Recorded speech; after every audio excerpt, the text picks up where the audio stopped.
Hello everybody and welcome back. Thank you very much for joining me. My name's Deborah Hatswell and you're listening to BBR Investigations. Tonight I have some awesome reports for you, from a man who was chased by a werewolf in Yorkshire to a black creature that lay in wait for a dog. And to start, we have Something Disturbed the Dog, September 2021. As you know, BBR's been running meetups for members over the spring and the summer of 21. And our meet at Harrogate, Deg Singleton and Carol Harris encountered a ghoulish girl on their way home. On our recent trip to Sherwood Forest, another member of BBR who camped over with the WIT team had a scary experience during the camp over. A number of members came out to camp or sleep in their cars and vans after the meet. And one of our members, Sam, had an experience with her dog, which was quite unusual.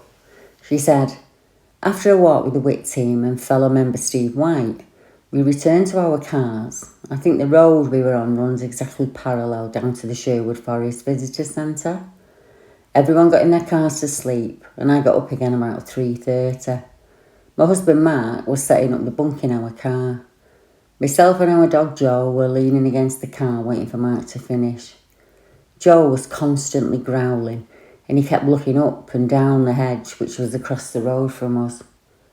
I was constantly shining the torch up and down as it was a quiet road and very few cars driving past. I couldn't settle the dog. I kept stroking him and assuring him everything was okay. I told Mark and we got into the car and we went to sleep. Joe was more wary at night time walking, but this is the first time that he's behaved in this manner. I'm pleased he was with us that night, and we will be joining in on other wild camps to come. And it's definitely safer in groups to wild camp, she said. Well, I'd have to agree with Sam on that one. I know Steve White had a strange experience with some lights in the forest when he stayed over that night. I'll get that account and I'll bring it to you. So why don't you come out and meet us on the one that we're having in October? It'll be the 30th of October, 1:30. We'll be having it at Beacon Fell Visitors Centre, so pop along and join us for a cuppa. A large cat was also seen in Sherwood Forest.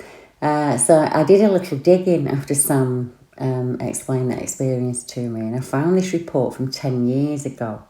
And it was a large black cat that was seen not too far away from where our members were camping.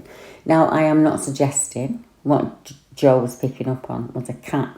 I'm just trying to give you an example of some of the things that are in the area. Now, we do have wildman reports from Sherwood Forest. A large cat seen in Sherwood 2011.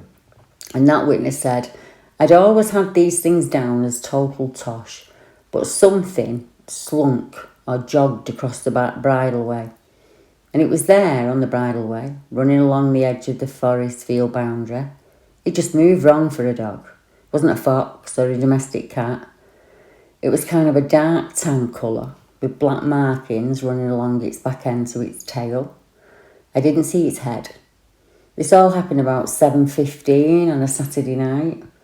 Now, I've done a fair bit of Googling," he said, "and I can't find anything obvious for the area to suggest what this could have been." Now, whilst preparing for tonight's podcast, I was contacted by a person who lives very close to the area where the large cat was seen. This witness said, "I have something to say, but it's not a Bigfoot or a Wolfman sighting. Many years ago, when I was under 5, I'm not sure exactly what age I was, but I know I was 5 or under, because it was when I was living in Ollerton and we moved to Hull when I was at school age. So this incident would have been around 1973 or possibly earlier. I remember so clearly having to fight off something that looked like Jack Frost as it was attempting to come into our house by using the back door. Now, I'd love to be hypnotised," he said, "to see if this was a real event or something else." Now, the figure at the back door is very worrying. I mean, what did it want? Was it some kind of spring-heeled Jack? Or the creature that left the devil's footprints across the UK, perhaps? I'm often presented with experiences and events that I cannot match, just like the report of Jack Frost. I struggle to find validation for the witnesses, and sometimes the most that I can offer is the hope that someone else out there has had the same or a similar experience, or at least encountered something similar. And it's very important that we share these events. They should not be shelved or brushed aside as they don't fit a certain theory or criteria. The stranger the report, the more digging we should do. Now, the next set of reports are difficult for me to match, and I'm hoping over time we can put our heads together and help to find an explanation. I was contacted by a gentleman whose name is Len Penton, and he said, "I love your podcast, Deb, and I wondered if you'd like to hear of some experiences of mine." The first one occurred about 5 or 6 years ago now. I live just outside Southport in a built-up suburban area. On this particular night, I'd slept in the spare bedroom because my wife had to be up very, very early the next day, and she didn't want to disturb me when she got up. I took my phone to bed, which was only a short distance down the landing from our main bedroom. In the early hours, I woke up. Immediately, outside the bedroom window, I heard the most terrifying noise. I find it hard to describe even now. It was a mix between a bird's squawk and something more guttural and almost dog-like, perhaps. I don't really know how to describe it. For sure, I've never heard anything like it before or since, and never do I wish to hear it again. And it was loud too. What was certain was that it scared me so much that there was no way that I was going to pull the curtain back to look to see what was making that noise. I hear birds on the roof sometimes, quite often, and they can make odd sounds, but this was nothing like that. Not at all. It genuinely scared me, and I'm still not sure why it scared me quite so much, but it did. Then, for some reason, my phone, which was at the side of the bed, started to ring my wife's phone, which was next to her. And this really did unsettle me. I somehow stopped it ringing, but almost immediately my phone rang, and it showed that it was my wife's phone ringing me back. At that moment, I thought logically that she'd rung me back, but on walking down the landing to where she was, I found that she hadn't rung me at all. I mean, she was awake by now, and I explained to her about the phone and also what had just occurred re the noise. She said she'd heard it outside of her window earlier and it had scared her too. Now, later that day, she told me that when she looked more carefully at her phone later that morning, she realised there had been an audio message left from my phone, and on it was the animal sound we both heard outside our respective windows. It disturbed her so much that she immediately deleted it. The incident just really shook her up, and she wouldn't talk about it anymore after that. And bizarrely, she now has almost no memory of the incident whatsoever, whilst the incident remains in my mind as clear as day. The second incident took place in the 1990s. I was single at the time of this incident and living in an old cottage in Melling, which is situated between Maghull, Aintree and Kirby. And it's fairly rural in some parts of the village. And from the back windows of the cottage, I had a clear view westwards out towards the coast, across the fields towards Maghull.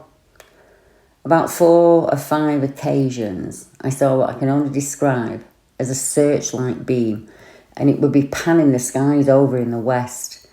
It looked just like the searchlights that you see in World War II films. This perplexed me, as it was, what could it have been? I mean, you do see the odd lights in the sky, and it's easy to get confused. For example, I saw some laser lights from Blackpool, and they fooled me for a while as to their origin. When I first saw them from the same location, and then I realised what they were. This was very different. They were in a different direction. They had a full beam, and they moved only slowly, as if looking for aeroplanes in the night sky like a searchlight would.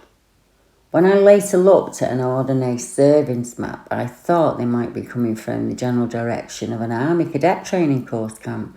There's one over in Altcar, but I couldn't really believe that they would be using searchlights in this day and age. Quite by chance, at a later date, I got talking to someone who was involved in that camp, and I asked if they had such a thing as searchlights, and I was assured that they most certainly did not. And here's where it gets really odd.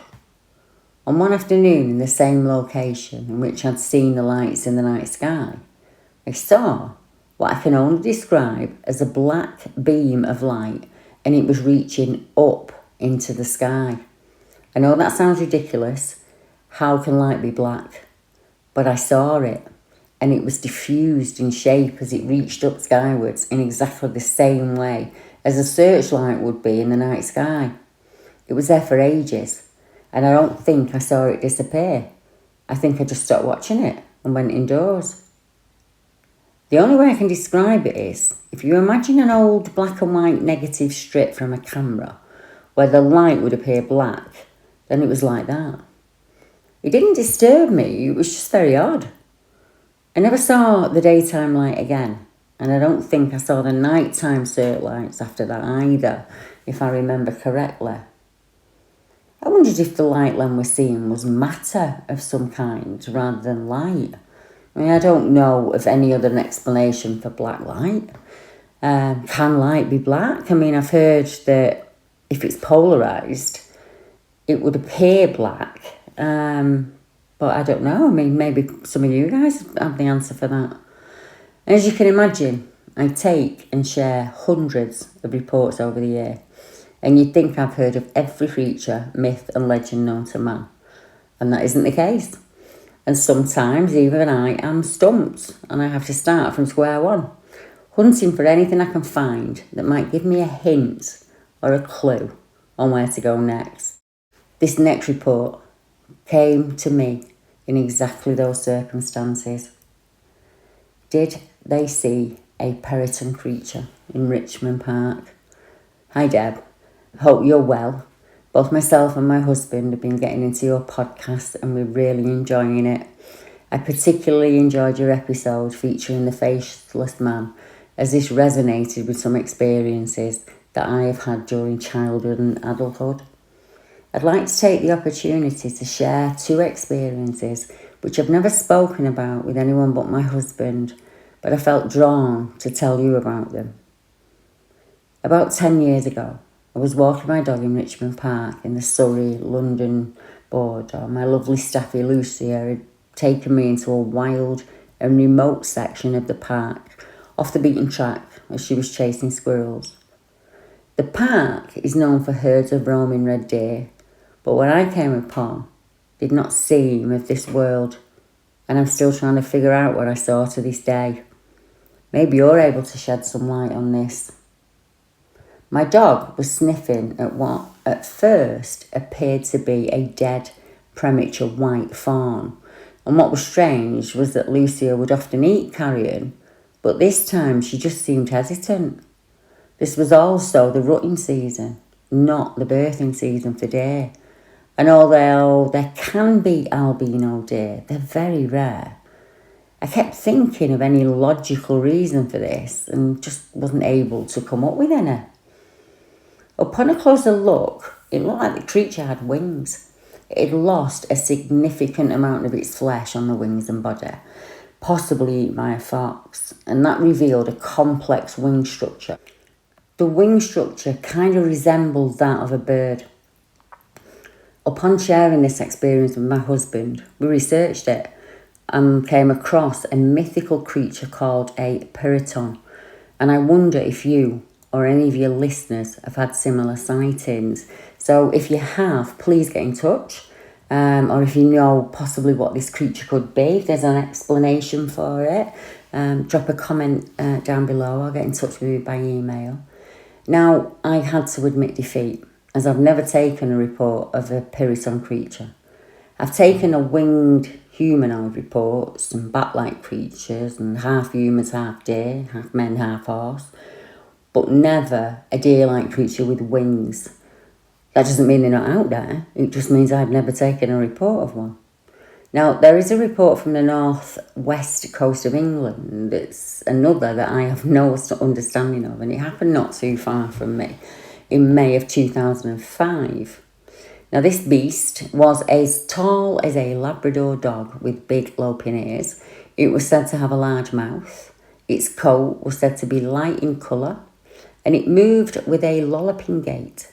And it had mystified residents of the heavily wooded Green Drive area in the Lancashire town of Lytham.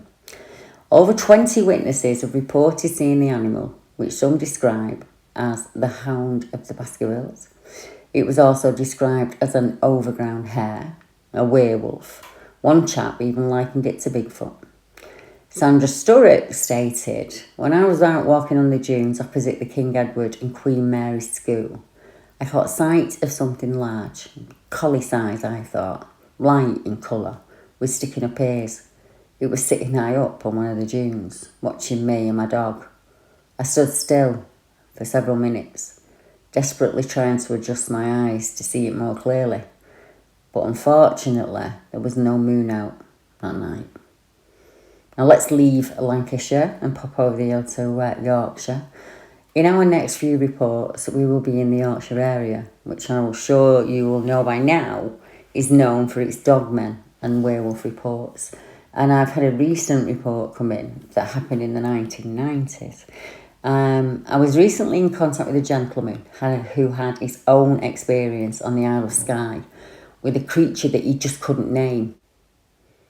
He said whilst discussing what happened with his friend, he was surprised when his friend shared his own terrifying experience. He said, "I've only started questioning what I saw after a discussion with my friend who's from Skelton in Cleveland on the northeast coast. I've been good friends with Kev for over 10 years now, and it took him a long time to confide and tell me about what he'd experienced driving late one night. In the 1990s, he was returning home from Whitby, which is in North Yorkshire. He'd been to his girlfriend's house. It was about 9 p.m, he said, and he's on the Skelton to Cleveland road, distance about 35 miles, the A171, as they call it, the Moors Road. He said he was chased by, in his words, a werewolf. This creature was running on the road behind him, and then, to his horror, it caught up with him and moved alongside his car as he was driving. He said the beast was running on two legs. It was upright, and he felt it was intent on catching him.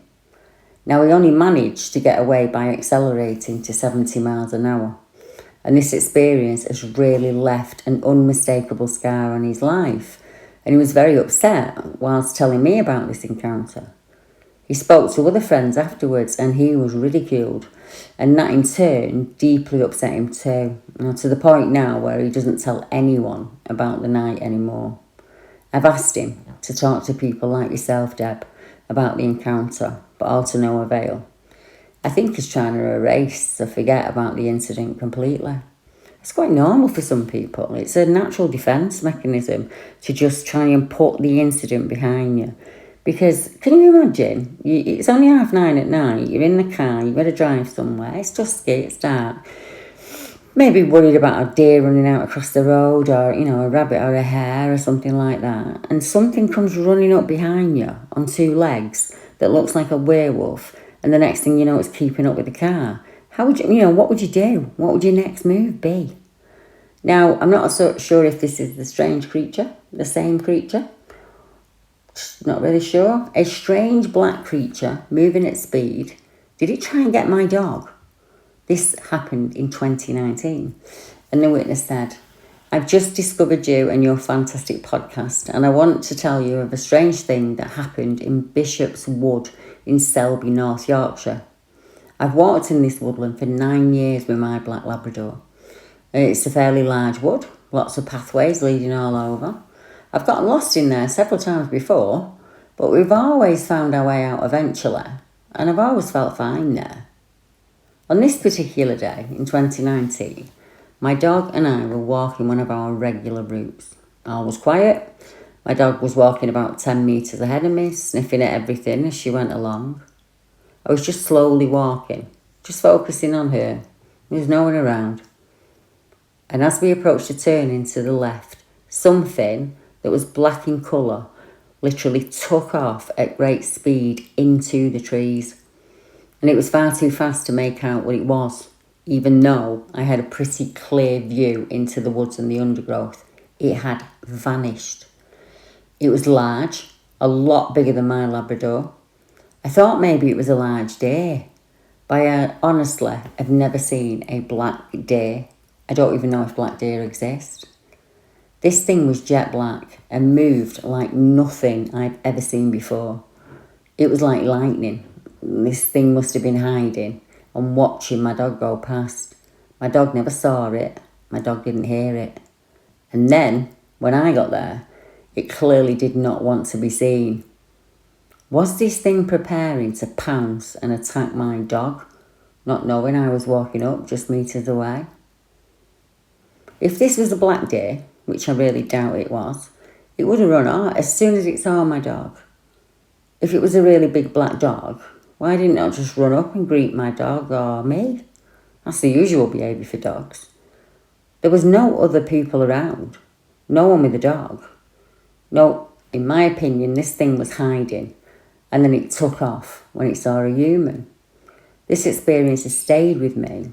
It frightened me, so I never walk on my own there anymore. It's funny how things that don't seem normal never leave you, isn't it? I just wish I had a better description for you. Have you ever seen footage of a black flying humanoid where it just looks like something black but you can't figure it out? It kind of reminded me of those. It was just very weird. And as you see, Yorkshire is a bit of a hotspot for canine creatures. Don't let that fill you into a state of comfort though, as Yorkshire is also renowned for paranormal reports, UFO, supernatural events. They're all there. And our next report is a good example of this. I was contacted by a witness who wanted to explain an experience that had happened when they lived in their old house in Staithes near Whitby. And they said, I was sitting in the dining room and I saw an apparition of a man in like sailor's uniform clothes. He was smoking a cigar and he had a triangle pointed hat that was a greenish colour. And we often smell cigar smoke there, and you could hear walking up and down the stairs when I was alone. At first, no one believed me until my wife saw our cupboard doors open on their own and the baby's rattles spun without ever being touched. And the dog would act strange. We did video it, but it got lost over the years and several house moves.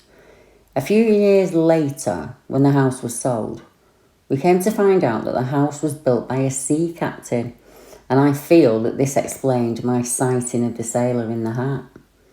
The second strange experience happened when I was driving between Wakefield and Barnsley on the M1. It was around 6 a.m. and I was going to work. I saw a silver metallic ball in the sky, approximately 100 feet away from me, and about 15-20 feet in radius. And then it just vanished. I only managed to see it for 5 or 10 seconds, and it was also reflecting off the sun. I did report it to a UFO group, but no one else reported it. Now, it would seem, no matter where you live in the UK, there is a strange experience or an unexplained event that has happened to someone who, like us, was just going about their daily routine. From Land's End to John O'Groats in the UK is filled with the most fabulous history and lore. Let's move south and hear a report from the Surrey area. Witness report. Simon. My name's Simon and I grew up in South London, and from a very early age I loved the outdoors. Some of my earliest memories are of camping in the garden with my dad in his old army tent, and we'd eat beans cooked in a mess tin. I was always outdoors playing with friends, and I'd only come home when it started to get dark, as did many kids in the 70s and 80s. When this happened, it was 1989 and I was 16, and still an outdoors type, being a venture scout and in the Army Cadets. My weekends were spent doing one of a huge variety of activities revolving around that, and also the usual teenage stuff. One thing I did like to do was wild camp with a couple of my mates from both groups that I belonged to. I guess some people will think that they wouldn't let a 16-year-old out doing that with only a couple of mates for company. But you must understand, it was 30 years ago, and the world was a different place. It was a Saturday. 3 of us had planned to go bivvying in a place called Shea in Guildford. Me and a mate called Paul were given a lift to a car park on the edge of the woodland by his parents. And we then walked into the area we planned to camp at, which was only a couple of miles in. We had been there before quite a few times. Everything was good.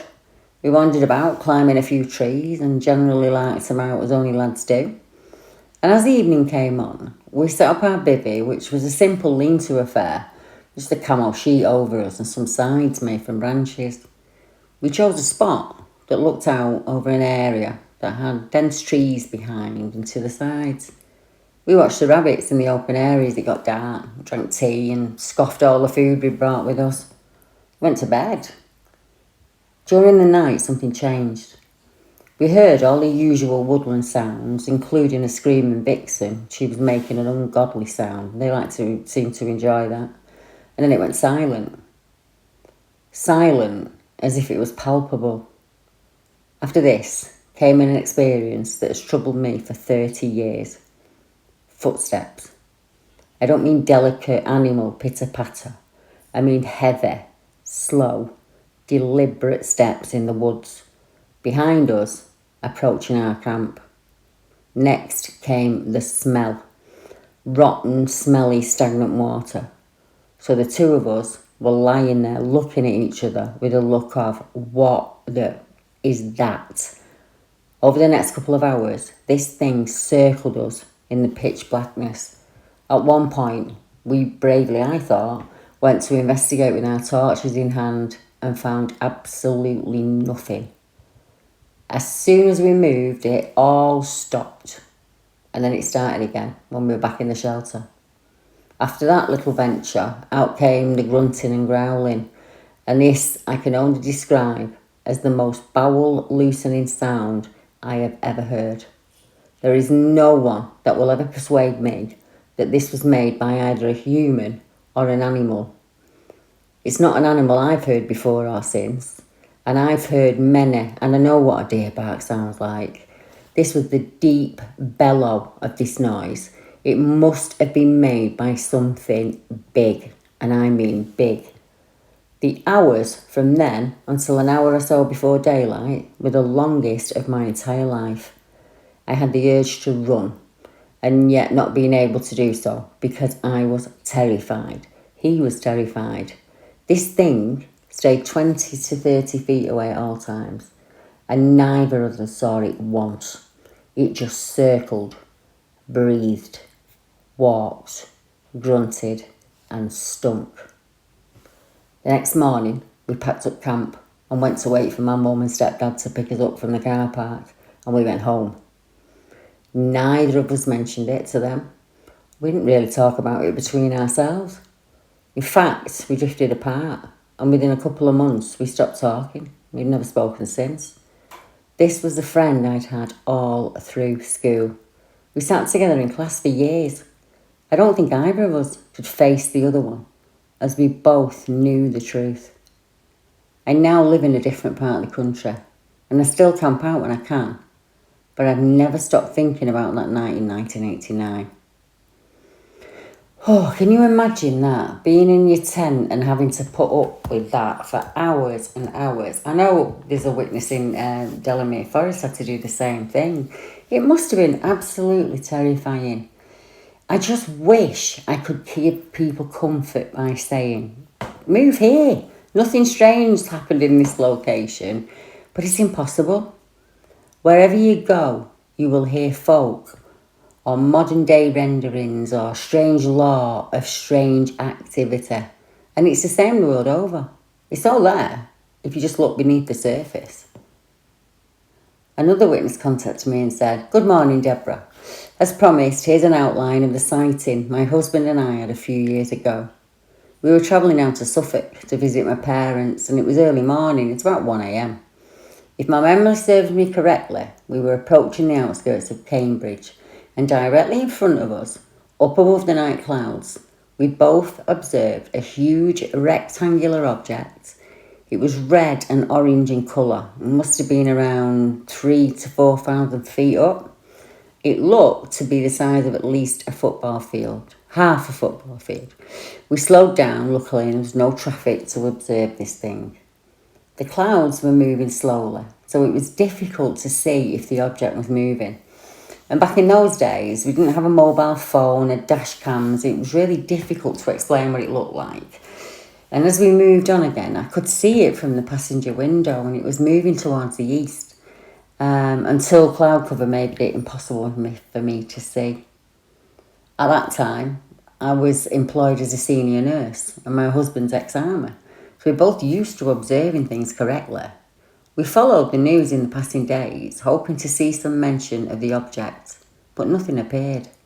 I can't see that we were the only folk to observe it. We have often talked about the object and wondered what it was and why it was there. Another mystery, but the memory that remains is as clear today as it was at that time. I hope that maybe we were privileged to see something extraordinary and unexplainable. Have you heard of anything similar? The object looked to be relatively flat from our viewpoint, no markings, no trail, but moving purposely. I think most of us, when we think of a UFO, picture the typical saucer-shaped object or a black triangle. But to be fair, the descriptions come in all shapes and sizes. I spoke to one chap this week who saw lights that tumbled over and over in the night sky, as if a black dice was rolling above him, is how he described it. Each light being a dot on the dice. I've heard witnesses describe crafts as big as football pitches or like a tower block in the sky.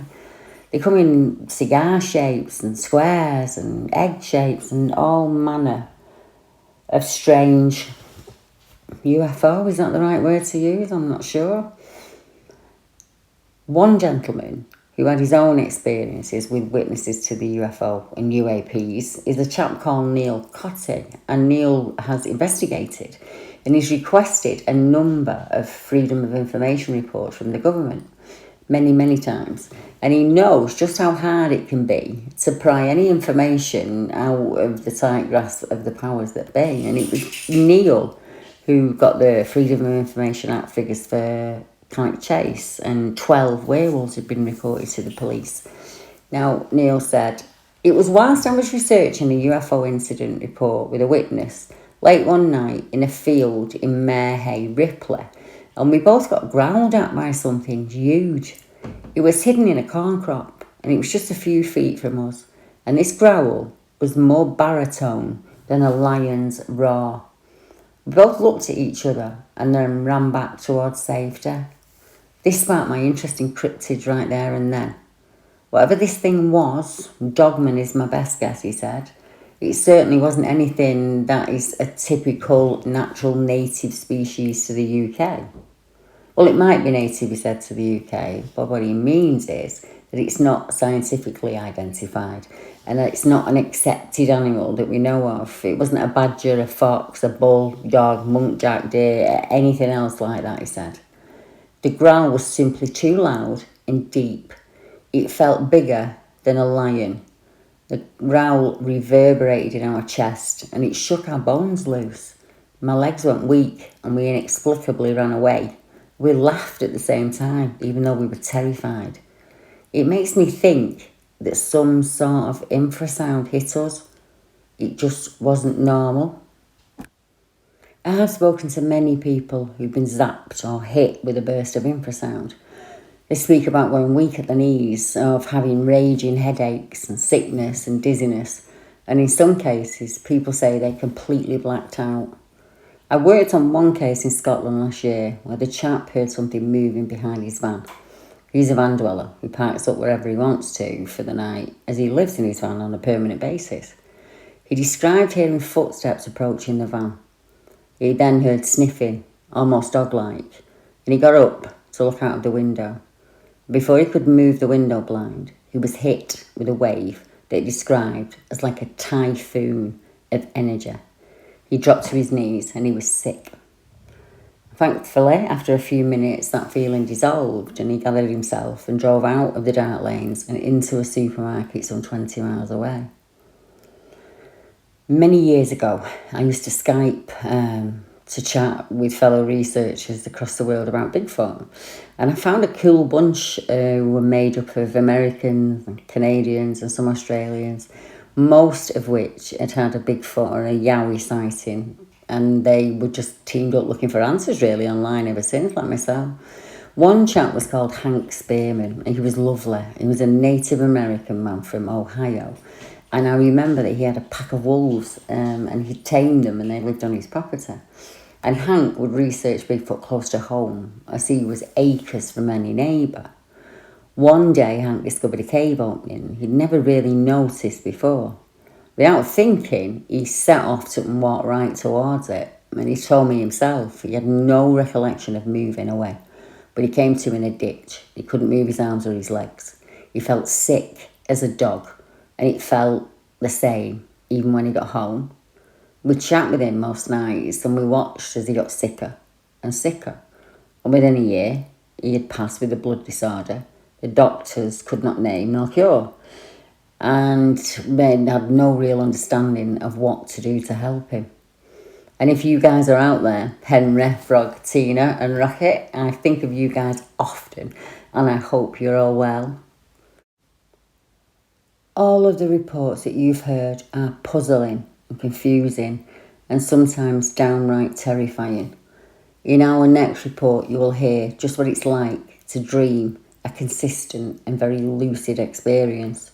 The dream is so bad, it never leaves you. In fact, it leaves you confused, upset, gives you the fear of sleeping, and just in case it happens again. Hi Deborah, I really don't know where to start. So I'll tell you about my most recent experience. One night in March 2020, I woke up in the middle of the night around 2 a.m. I had an overwhelming feeling of fear. I couldn't shake it. I felt like someone was in our house and something was wrong. I really felt terrified. My first instinct was, oh my God, my kids. And then I noticed our bedroom was pitch black, which is very unusual for us. Normally I have the TV on in our room all night with the volume down low. I don't like to sleep without the TV on. So I sat up fast in my bed and went to grab the sky control from between me and my husband. That's where I always leave them. It's something I do every night. I wanted to get some light in the room to see where I was going to get the bedroom light on, which was at the other end of the room. I wanted to check the house for intruders or just peace of mind. I've had weird feelings or I can sense things sometimes when others don't. And this has happened my entire life. Just as I grabbed the TV remote, everything changed. Almost like a glitch. It was like I blinked and I found myself laying down in bed again. But now I'm on my left-hand side facing towards my partner. But I couldn't see him. And I was in a room I didn't recognise. It was dimly lit and the light was almost rose-coloured. I could see detail on the ceiling, or what I took to be the ceiling. I tried to sit up again, but I was frozen. I couldn't move a thing. I could only move my eyes. I looked up to my right, where I noticed a pale, sort of off-white coloured hand that had 4 very long, thin fingers that were above my head. And then the hand pulled away from me quickly. I freaked out. I tried to scream for my partner again, but I couldn't get any words out.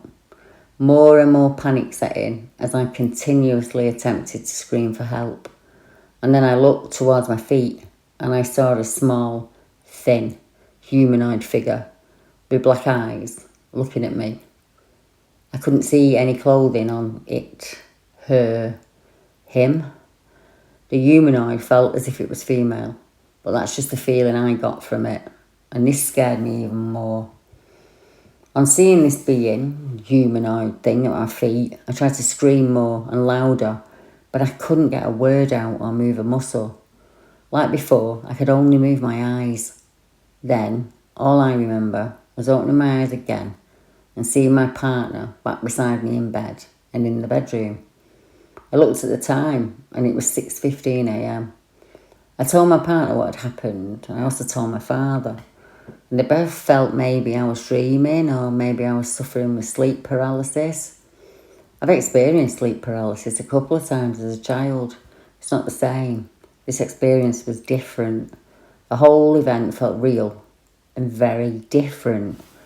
I've explained weird things, experienced them my whole life. I've been able to sense some things that others can't. I know this sounds mad, but it felt real, and it was not a bad dream or sleep paralysis. I drew a sketch of what I saw that night. I still see that room clear in my head. I remember all the details on the ceiling.